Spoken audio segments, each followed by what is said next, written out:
পাল্টাপাল্টি হামলায় উত্তপ্ত ভারত পাকিস্তান। ৭ মে ভোরে পাকিস্তানের আজাদ কাশ্মীর সহ বেশ কয়েকটি জায়গায় ক্ষেপণাস্ত্র হামলা চালিয়েছে ভারত। এতে শিশুসহ বেশ কয়েকজন মানুষ নিহত হন। এমন উত্তেজনার মধ্যেই অপারেশন সিঁদুরে ভারতের পাশে দাঁড়িয়েছে ইসরায়েল। বসে নেই পাকিস্তানের মিত্ররাও। ইসরায়েলের এমন ঘোষণার পরই পাকিস্তানের পাশে দাঁড়িয়েছে তুরস্ক ও চীন। বিস্তারিত জানাচ্ছেন শেখ ফরিদ। কাশ্মীরে সন্ত্রাসী হামলার জেরে পাকিস্তানের ৯টি স্থাপনায় একযোগে ক্ষেপণাস্ত্র হামলা চালিয়েছে ভারত। এই হামলায় বিশেষভাবে লক্ষ্য করা হয় মসজিদকে, যার মধ্যে রয়েছে পাকিস্তানের আজাদ কাশ্মীরের কোটলিতে অবস্থিত মসজিদে আব্বাস।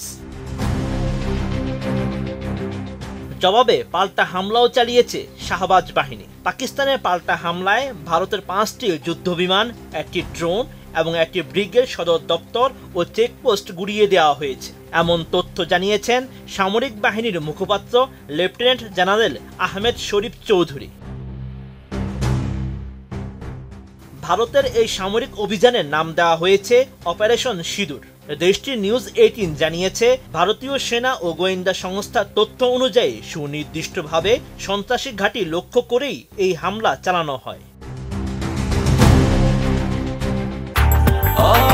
ব্রেকফাস্ট, টিফিন কিংবা স্ন্যাক টাইমে মজাদার আয়োজন মানে অল টাইম ব্রেড। এই হামলার কয়েক ঘন্টার মধ্যেই ভারতের পাশে দাঁড়িয়েছে ইসরায়েল। ৭ মে সামাজিক মাধ্যম এক্সে এক বার্তায় ভারতে নিযুক্ত ইসরায়েলের রাষ্ট্রদূত রেইভেন আজার জানিয়েছেন, সন্ত্রাসীদের জানা উচিত তাদের জঘন্য অপরাধের জন্য কোনো নিরাপদ আশ্রয় নেই। এছাড়াও ভারতের আত্মরক্ষার অধিকারকে সমর্থন করে ইসরায়েল। ইসরায়েলের এমন ঘোষণার পরই বসে নেই পাকিস্তানের মিত্ররাও। ইসলামাবাদের পাশে এবার ঢাল হয়ে দাঁড়িয়েছে তুরস্ক ও চীন। এরই প্রেক্ষিতে পাকিস্তানের পররাষ্ট্রমন্ত্রী ইশাক দারকে ফোন করেন তুরস্কের পররাষ্ট্রমন্ত্রী হাকান ফিদান। এ সময় ভারতের এই হামলাকে অপ্রস্তুত আগ্রাসন হিসেবে আখ্যায়িত করেন তুর্কি পররাষ্ট্রমন্ত্রী।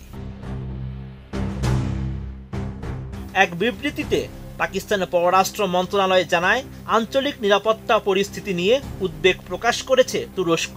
এছাড়াও পাকিস্তানের পাশে থাকার আশ্বাস দিয়েছে এরদোয়ানের দেশটি। ইসলামাবাদ, আঙ্কারা উভয়ই পরিস্থিতি পর্যবেক্ষণে ঘনিষ্ঠ যোগাযোগ বজায় রাখবে বলে জানানো হয়। এর আগে পাকিস্তানের পাশে থাকার জন্য অটল প্রতিশ্রুতি পুনর্ব্যক্ত করেছে চীন।